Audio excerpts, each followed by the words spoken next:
Bonjour, bienvenue sur Je suis née 3 fois. Nous sommes avec Anne-Catherine Carrega. Vous avez déjà peut-être vu quelques vidéos merveilleuses. Voilà, je n'ai pas pu résister, nous continuons. Anne-Catherine a accepté. Merci Anne-Catherine. Elle a avec elle un de ses jeux. Est-ce que tu peux nous en dire plus? Tu as un jeu de cartes que tu utilises avec les lettres hébraïques. Je te nomme, je te cite, tu nous dis « Les lettres hébraïques sont comme des portes ».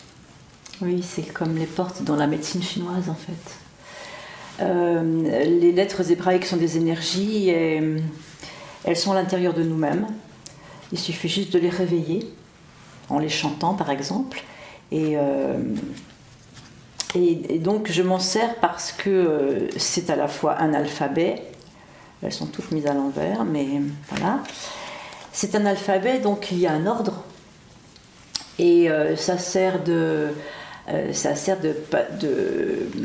comment dire, ça donne l'ordre de passage des personnes dans un stage, ouais. Et puis l'énergie des lettres les aide à faire le travail qu'elles ont à faire.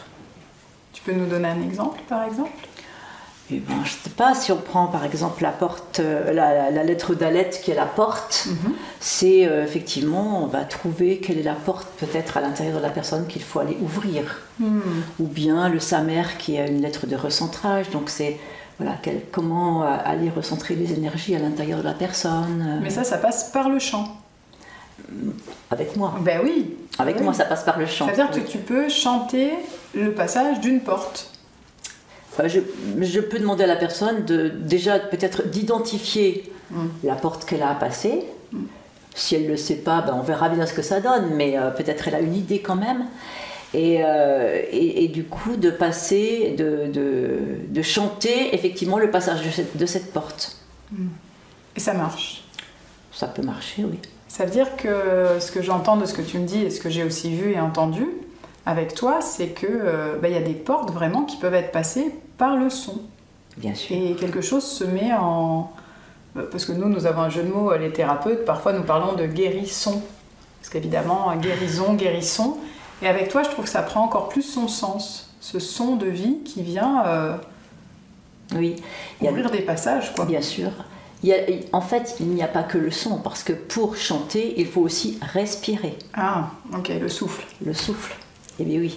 Donc le souffle qui est branché au souffle de l'univers en fait, et qui nous transperce, qui nous traverse.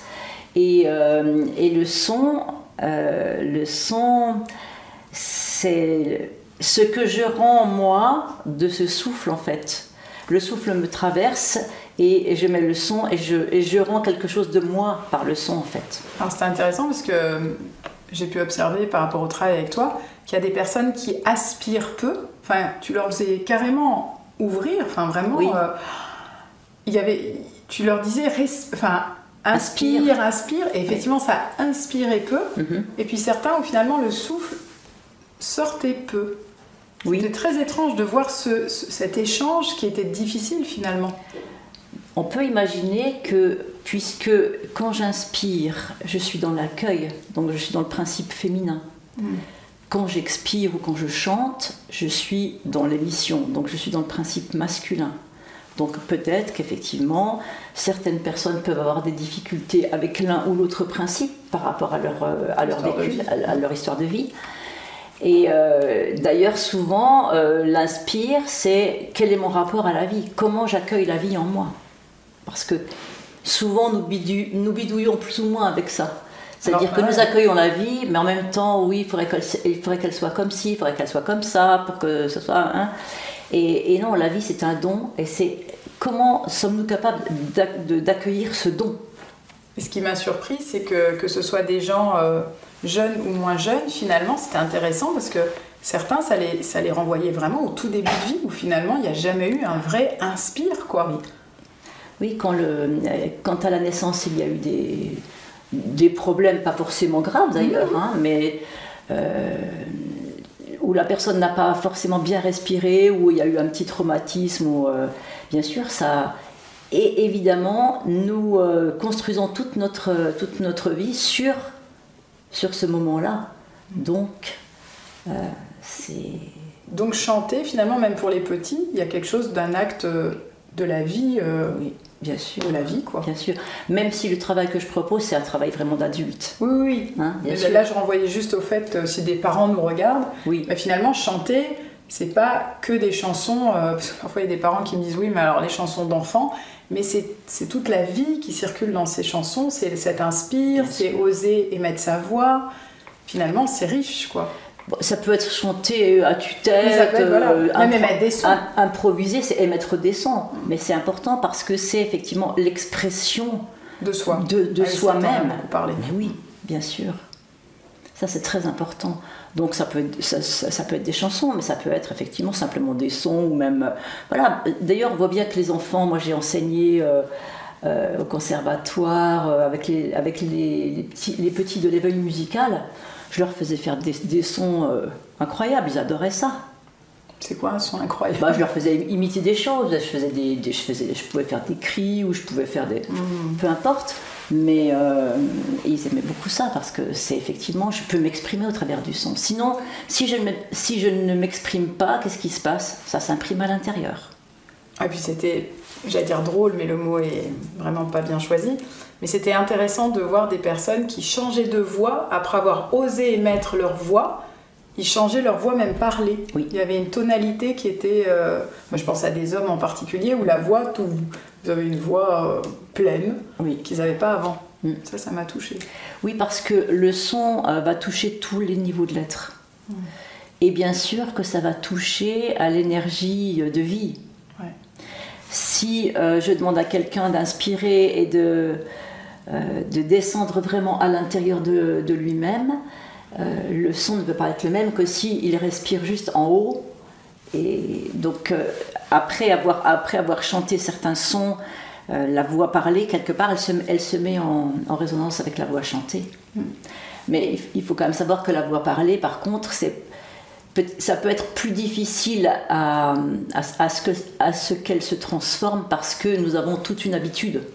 Nous avons une sorte d'image sonore de notre voix parlée, donc même si après un exercice la voix elle peut tout d'un coup chuter, c'est pas sûr qu'elle va rester à cet endroit-là, mais petit à petit, oui, elle peut. Et puis surtout, la personne peut valider que quand il parle, il entend ça et que c'est donc du domaine du possible, quoi. Oui. Ça existe en lui, quoi. Bien sûr, oui, oui.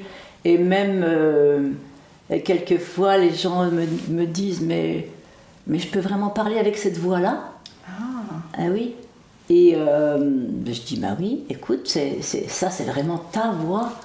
Mais c'est vrai qu'il y a aussi une autorisation par rapport à la voix, parce qu'un homme qui ne parle pas dans sa voix d'homme, c'est-à-dire avec tout le bas de son corps, etc.,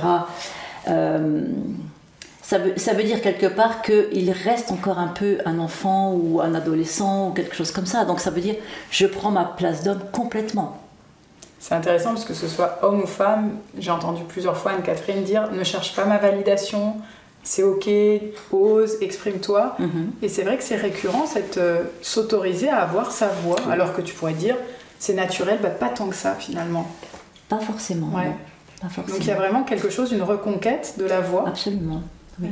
Ça veut dire une reconquête de soi-même en fait. Oui, c'était intéressant parce qu'il y a une dame, elle a vraiment dit...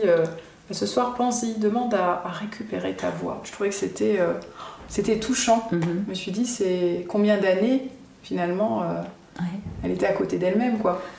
Il y avait quelque chose comme ça, oui. Mais oui, c'était intéressant de retrouver quelque chose d'une authenticité, d'une voix, quoi. Bien sûr. Vous l'aurez compris, avec Anne-Catherine Carrega, il y a beaucoup à entendre. À très bientôt sur Je suis née 3 fois. À bientôt.